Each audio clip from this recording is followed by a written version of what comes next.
This is Longfellow Park at 10 Longfellow Street during the day. As you can see, it's a multi-use park used for birthday parties, weddings, block parties, lots of fun. And it's unfortunate that at night it transforms into a dark, creepy place. Oh, hello. Hi. Hi, I'm Carol and I'm doing a little project. I'm videotaping people to talk to you about the lack of lighting in the park. Oh yeah, it's pretty dark right now, and it's what, like 7 something? Yeah, it's just 7:30 right now. There's a car coming by with a little bit of light. Yeah. So what do you think? Does the park need lighting in the center here? That would be nice. My kids like to walk down here and skateboard, and we walk the dogs in the evening, and I feel more comfortable with them being out here in the evening if it were lit. And my son walks to a lesson down the street during the winter months, and I'd be really happy if walking back he had some light coming through here. How old is your son? He's 13. 13 years old. Yeah, that's pretty creepy to have to walk by here. I know Right. I would be scared if I were Yeah. a kid his age. Yeah. All right, thank you so very much. Sure. Hello. Hello. Good evening. I'm just sitting in the park here. Can you tell me who you are and what you're doing in the park? It's kind of dark here. Oh yeah, it is pretty dark. I'm Zach. I live down the street here on Noise. I was just flying my drone and I'm just bringing it back now because it's too dark to fly anywhere now. If I'm walking through here, usually I didn't notice you here. Usually if I see somebody, I walk around just so I don't creep people out in the darkness because it's a weird, sketchy park.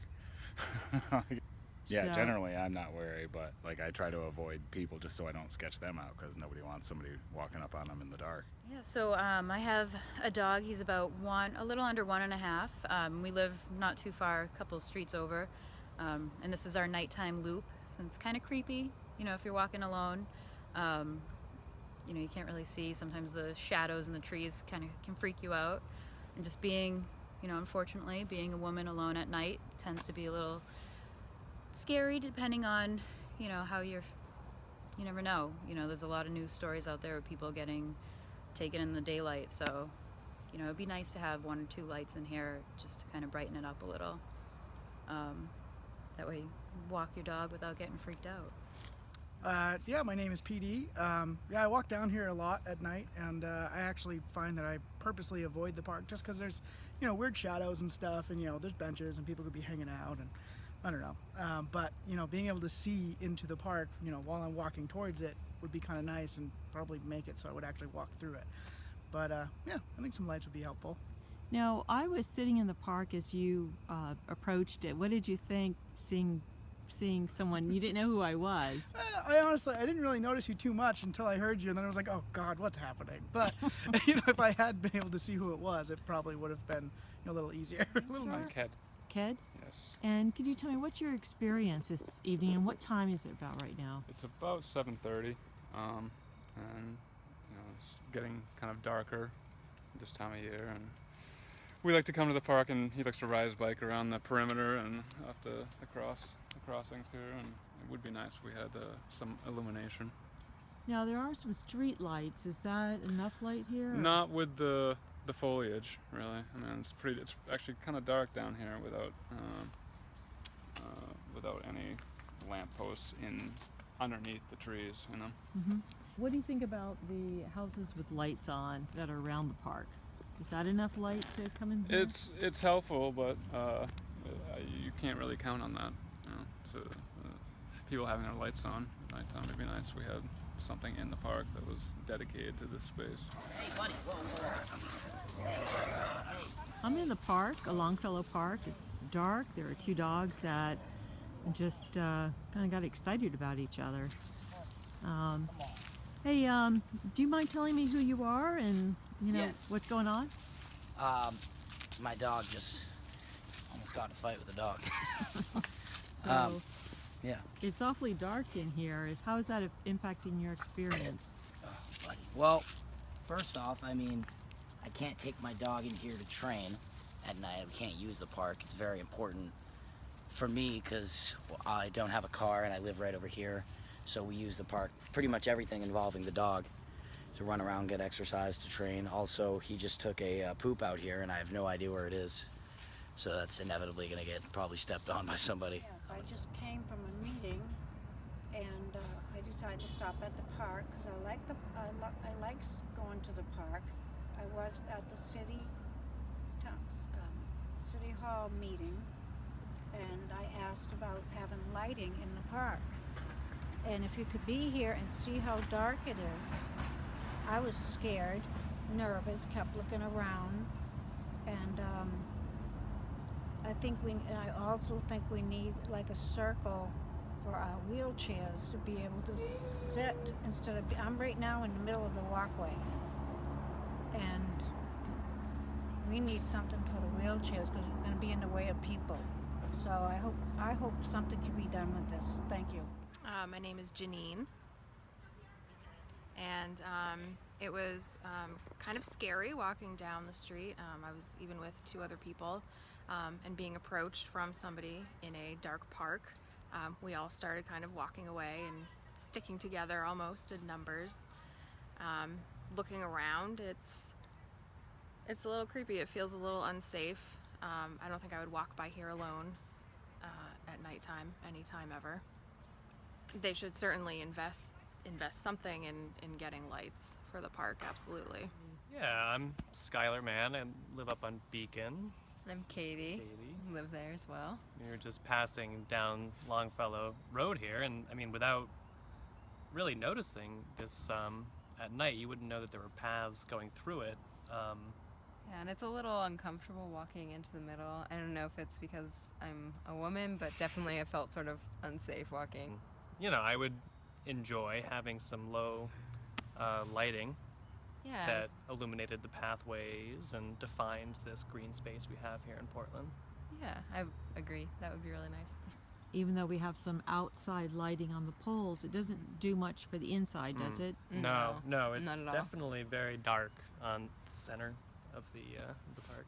Okay, thank you so much. Hi, I'm Rob. I've lived in the Oakdale neighborhood for around 5 or 6 years now, since I was around 15 or 16. And I've come down to this park a lot, and I've always, along with others, have thought that it could benefit from being lit at night. And I think that a dark park kind of promotes like potentially more negative activities going on here than one that had lights that was visible at night. A friend of mine showed me once at night that at Deering Oaks, at the basketball courts and the volleyball courts at night, there's a button that you can press that turns on the lights for a certain amount of time. I'm not sure how long it is, about like half an hour or more maybe. But it turns on the lights for a set amount of time. Come on over.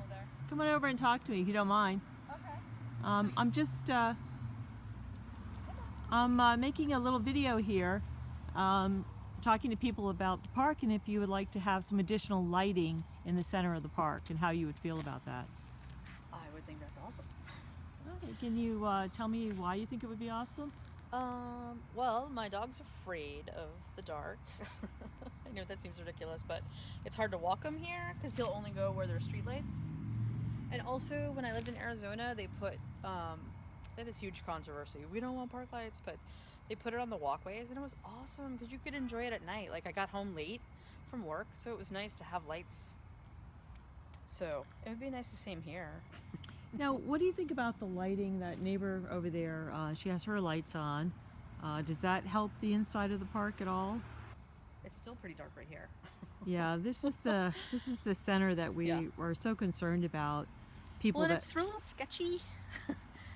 You know, you people that drive the wrong way up here all the time. My name's Elizabeth Whalen, and my experience is that I come to this park at least twice a day to walk my dogs. And it's a clean park and an orderly park, and the neighbors use the park during the day, which is great. I have found, though, in the evenings in the last maybe 6 or 7 months, there are more people just hanging out in the park, and cars pulling up to have, it looks like having meetings in the park, which makes me uneasy. And I have lived in other cities where parks are well lit, and it just brings safety to the park, and also the more dogs you have in a park, the more safe it will also be, which is always a good thing, as long as they're restrained. So I think that great to have lights in this park, especially in the middle of the park, because that's where, like, the trees are beautiful, but in the evening you can't see if somebody's behind a tree and that could jump out, or and I've not ever been scared about things like that, but this park is just a little too dark, and there's just been too many things that that you just wonder why people are meeting in this park after dark, like let's say anywhere between 9 and 10 at night, which is what I've observed. So Well, I really appreciate your feedback. I will tell you, I've spoken to Ethan Hipple, the park director, and he feels that this park doesn't warrant lighting or electricity or any of the improvements that we're asking the Park Commission to fund. I'm a little bit surprised because this park is open 24/7, and it would be really helpful to have lighting in this park. And I don't know what the other parks demand in terms of support and when they're open, but this is a very, like, there are no borders in this park. And as I've said, activities seem to have picked up in the last, I'd say, 6 or 7 months. We also had on our property, we had somebody come in and prowl, and it's actually happened more than once. This one was pretty offensive because they walked up to somebody's windows. So yeah, I think that Ethan ought to listen to the citizens.